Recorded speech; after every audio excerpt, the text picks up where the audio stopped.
Antarctica absolutely blew me away.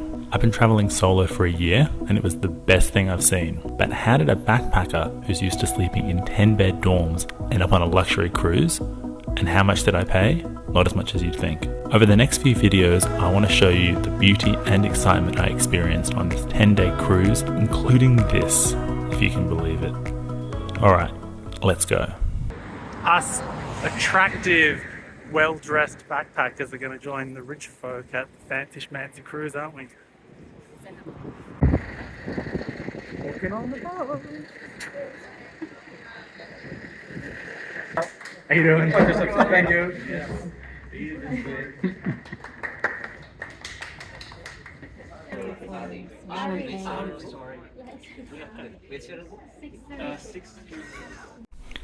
So here I want to show you our beautiful room. This was so much nicer than the dorms and hostels I've been used to staying in. I've been in Latin America since March, and I did say our room because I went to Antarctica with my friend Jess. We became friends in Mexico in May, and we'd end up meeting 2 more times along our separate journeys. In October we decided it'd be fun to backpack Patagonia, and then somehow we ended up in Antarctica. More on that later. Minibar. Just anytime you want. When do you want breakfast? Just let them know. I'm a simple man. But Jesus Christ, this balcony. It took me approximately, 1 minute being on deck, but maybe an hour and a half being on the boat to make a King of the World Leonardo DiCaprio Titanic reference. 6 o'clock we will take off and set sail down the Beagle Channel. And the pilot will leave us at the end of the Beagle Channel around 10 o'clock tonight. And then we head out before it.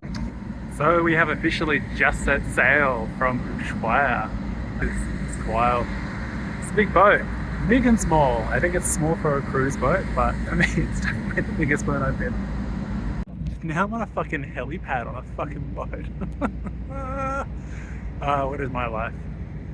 Leaving Ushuaia, these Patagonian Tierra del Fuego mountains. This is your first helipad? Yeah. My first helipad and my first helipad on a boat. Possibly the last one too. I think it might be the last one. I don't think I'll get this experience. I'm not gonna believe what this is. I can get the door open.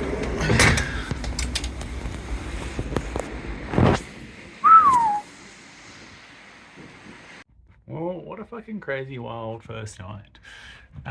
It was an interesting day how we started off by walking on the boat and they all clapped for us as we came in, and being backpackers with, well, a lot of smell and, you know, pretty average clothes. But we found our other group of backpackers. You can kind of spot the backpackers out, so that was cool. And yeah, it's 12:30 and look at this fucking room. I haven't been anywhere this nice for so long. Yeah, the boat is rocking a lot. Well, it's going to be interesting. I'm really looking forward to it, and I've got some pretty good vibes.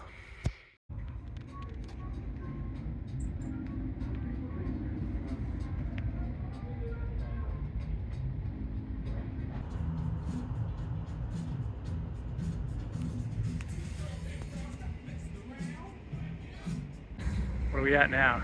Day 2. And on the top of the ship, and this ship has a fucking running thread. So you can get your exercise, while in the future there will hopefully be icebergs there. It's a ridiculously sunny day. Now there is a hot tub down there, so I'm gonna see if I can actually use it, because last night it was shut. But what a day for a hot tub with a beer. We'll see what happens. Cheers, girls! Sitting in the hot tub in the middle of the Antarctic Ocean. Woo!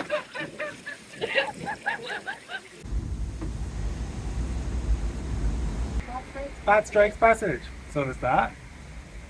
And that's Jessica. So we're getting ready for the captain's welcome. So I've got my fancy button-up shirt on, which I think, as a backpacker, having any button-up shirt, pretty impressive. Shame the rest of me does not look fancy. We'll see how we go with the fanciness and the captain's welcome. I think they're going to announce it any minute, so.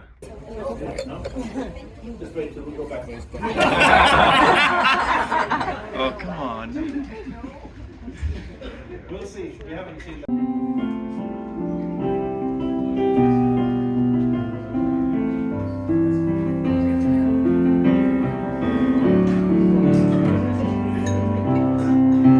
The phantom of the opera is there inside my mind. A very small detail, but this mat says good evening. Does this mean they change it all the time? I need to work this out. There you go. Look at that fucking iceberg! This is probably our last moment live, isn't it? Can you hold me like Leo does? Anyone? I'm waiting.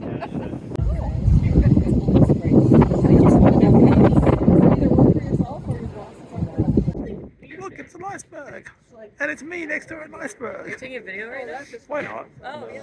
You didn't start it with your customary greeting, so.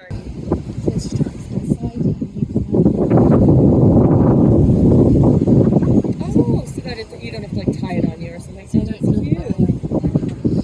I'm just stoked about the card reader and how you can put card. Cheers! Cheers, big ears. Cheers, big ears! So right behind me is fucking Antarctica. And this is the third day of the third day of the delayed cruise. And I'm gonna have to turn this around and zoom in, but you can see here that we have finally arrived, which is insane. It's actually the South Shetland Islands technically, but it's just off the coast of the peninsula of Antarctica, so it's Antarctica. Hey buddy!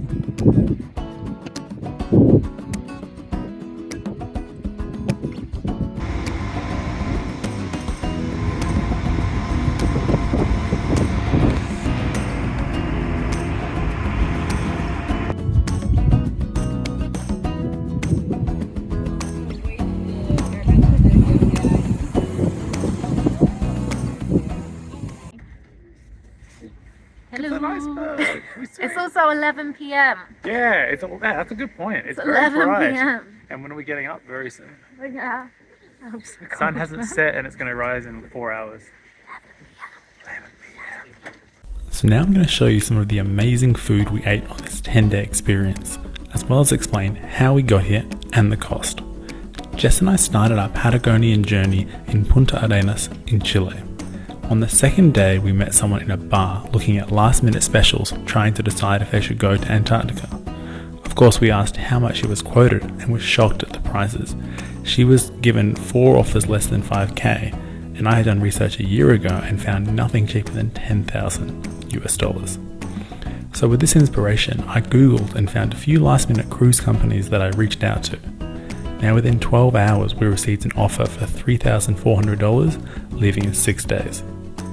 Still, it was a lot of money, but compared to the normal price and the fact that this was Antarctica and we were in the perfect spot, we decided to jump on this opportunity, meaning that within 24 hours of even thinking about Antarctica, we were booked onto a cruise.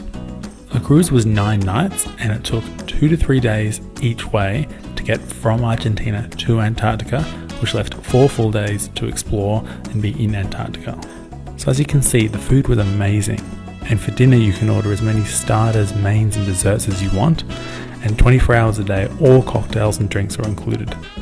Coming from the background of being a backpacker for 10 months, this is truly a luxurious experience. Now just to add a little more context, the ship we went on was called the World Voyager, run by Atlas, and we left at the end of November. Subscribe so you can see what it was like to actually land on Antarctica. I'm also going to continue to share all of my adventures as I travel around the world. 64 countries and counting, and I'm currently in Argentina.